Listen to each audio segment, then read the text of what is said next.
Yeah, just 1 year into this Labor government, some of the biggest industry groups in the country have launched a new ad campaign attacking Labor's controversial industrial relations reforms. The Same Job, Same Pay proposal is going to see employees with little knowledge or experience paid the same amount as those with decades of knowledge and experience. Now, the industry groups reckon this will take away incentives for workers. Here's some of their new advertising campaign. The federal government wants to introduce a new law called Same Job, Same Pay. It doesn't mean equal pay for men and women. It means by law, employers will have to pay workers with little knowledge or experience exactly the same as workers with a lot of knowledge and experience. Let's find a better way, because Same Job, Same Pay takes your reward for your experience away. Yeah, let's bring in Tania, Constable, who's the Chief Executive of the Minerals Council of Australia. Good to talk to you again, Tania. Have you and other industry groups, other business groups been taken for a ride here? Because you got all on board with Labor at the Job Summit after they got elected, saying we're all going to work together and make the economy more productive and more prosperous. But since then, we've just seen the usual Labor re-regulation of the labour market, and with this reform, more to come. Chris, this policy should be about fairness and opportunity, and it's anything but. It's fair to say that business were concerned about the outcome last year with the industrial relations issues, and we're equally concerned right now on the Same Job, Same Pay proposal.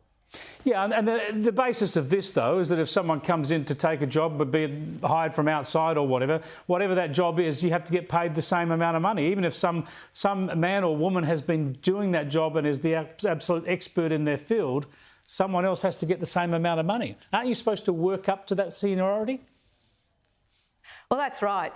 With the proposal as it stands, businesses are not sure how this is going to work in practice, and there is quite a lot of concern that somebody that has been there for 6 months will be paid the same as someone that's been there for 6 years, or someone that has been working hard, and you know we all are trained to work hard, that they will get the same as somebody that is not working as hard at all, and that's just not fair. And business are raising our concerns with government, and we want it addressed. We want to know what the problem is, and government hasn't defined that, Chris. It's always the problem, though, with the greater you unionise an industry, the more regulation there is, the more you have conformity, and so it takes away that incentive for the higher performers. It's ever been thus, and that gets me back to my initial question. Don't you feel like you've been taken for a ride? You tried to play ball with Labor, their Job Summit gabfest, but nothing's come out of that of any good. We're just seeing the same old Labor attempts